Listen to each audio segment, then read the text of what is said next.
दिल्ली में अचानक से बच्चों में बुखार के मामले जो है वो तेजी से बढ़ने लगे हैं। इस वक्त हम मौजूद हैं चाचा नेहरू बाल चिकित्सालय में।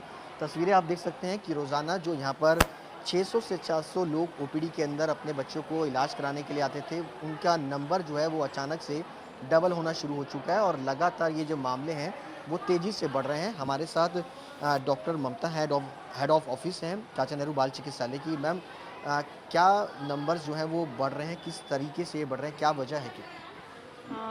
नंबर्स डेफिनेटली बढ़ रहे हैं। पिछले डेढ़ 2 हफ्ते में नंबर बहुत ज़्यादा बढ़ गए हैं। जो पहले 800-900 का ओपीडी होता था वो अब 1500, 1700, 2000 तक भी जा रहा है।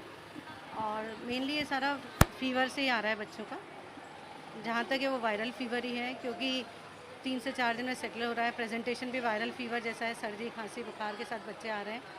और जो टेस्ट करा रहे हैं उसमें भी कोई पॉजिटिविटी ज़्यादा नहीं है कि डेंगू पॉजिटिव नहीं आ रहा है, स्क्रब टाइफस भी पॉजिटिव नहीं आ रहा है। सो ये कॉमन वायरल इन्फेक्शन है, इवन कोविड भी नहीं है ये, है ना। तो जो सीजनल फ्लू जिसको हम बोलते हैं यही है, लेकिन नंबर इस साल बहुत ज़्यादा है।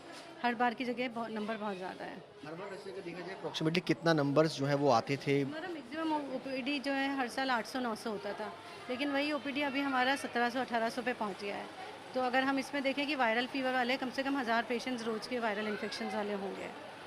इसके चलिए। अलावा मैम क्या बच्चों में सिम्टम्स क्या हैं? सिर्फ फीवर है या खांसी जुकाम भी है?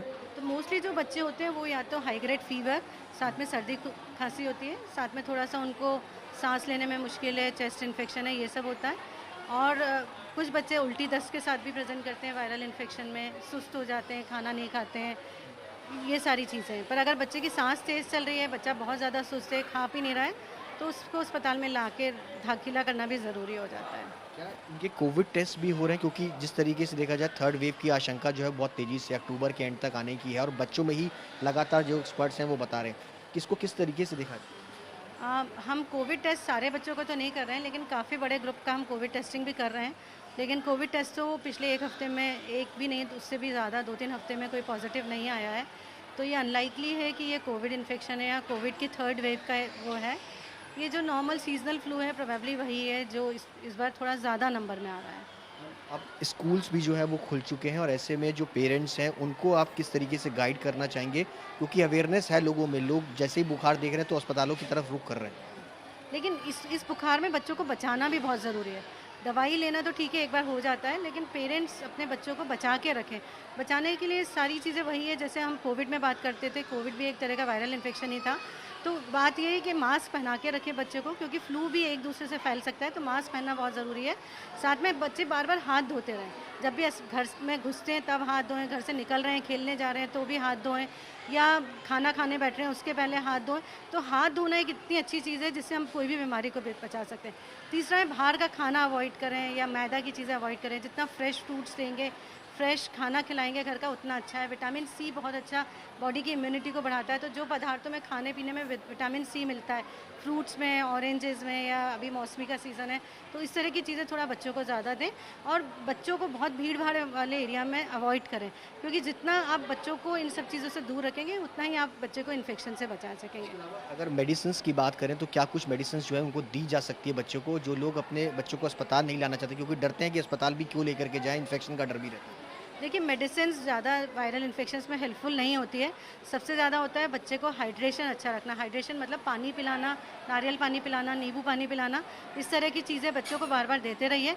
दूसरा, एक सबसे सेफ़ दवाई है पैरासिटामॉल, वो आप अपने बच्चे को कभी भी घर में दे सकते हैं। जब भी आपको लगता है बच्चे को फ़ीवर आ रहा है या 100 से कम, जैसे ही 100 की तरफ फ़ीवर आता है, तो आप पैरासिटामॉल सिरप या पैरासिटामॉल की टैबलेट, जो बहुत ही सेफ़ दवाई है, वो आप घर पे दे सकते हैं। उससे ज़्यादा आप घर पे मॉनिटर करते रहिए कि बच्चे की सांस तेज़ तो नहीं चल रही है, बच्चा बहुत ज़्यादा सुस्त तो नहीं हो रहा है, या बहुत ज़्यादा डिहाइड्रेटेड तो नहीं हो रहा, पानी की कमी तो नहीं हो रही है। अगर ऐसा कुछ भी लगता है तो तुरंत अस्पताल आइए। एक आखिरी सवाल, क्या जिस तरीके के मामले बढ़ रहे हैं इसमें पैनिक होने की ज़रूरत तो नहीं है लोगों को, क्योंकि लोगों में पैनिक बहुत जल्दी फैलता है? नहीं, पैनिक की सिचुएशन नहीं है, क्योंकि ये जो बच्चे आ रहे हैं इनमें से काफ़ी सारे बच्चों को एडमिशन की ज़रूरत नहीं लग रही है। बहुत ही कम परसेंट ऑफ बच्चे, जो छोटे बच्चे हैं, वो जल्दी थोड़ा-सा सांस तेज़ चलने लगती है, तो उनको थोड़ा एडमिशन चाहिए। बाकी अधिकतर जो है वो घर में ही ठीक हो रहे हैं या सिंपल पैरासीटामोल की दवाइयों से और हाइड्रेशन से ठीक हो रहे हैं। तो इसलिए ऐसे टेंशन करने की बात नहीं है, पैनिक क्रिएट करने की बात नहीं है। आप अपने बच्चे को घर में रखिए, स्वस्थ खाना दीजिए, अच्छे से पानी पिलाइए, नारियल पानी पिलाइए, नींबू पानी पिलाइए, बच्चा ठीक हो जाएगा। बहुत बहुत शुक्रिया बातचीत करने के लिए डॉक्टर ममता। उनका साफ तौर पे कहना है कि जिस तरीके से मरीजों की तादाद बढ़ रही है उसमें घबराने की ज़रूरत नहीं है, पूरी तरह से प्रिकॉशंस रखें, डॉक्टर से सलाह लें और इसके साथ साथ जो डाइट्स जो है उसको फॉलो करें, बार बार हाथ धोएं और जो नियम कायदे कानून है कोविड के दौरान जो अपनाए जाते हैं उनका पूरी तरीके से पालन किया जाए ताकि इन बच्चों को बढ़ते इन्फेक्शन से बचाया जा सके। कैमरा पर्सन अजय ठाकुर के साथ सुशांत मेहरा, दिल्ली, आज तक।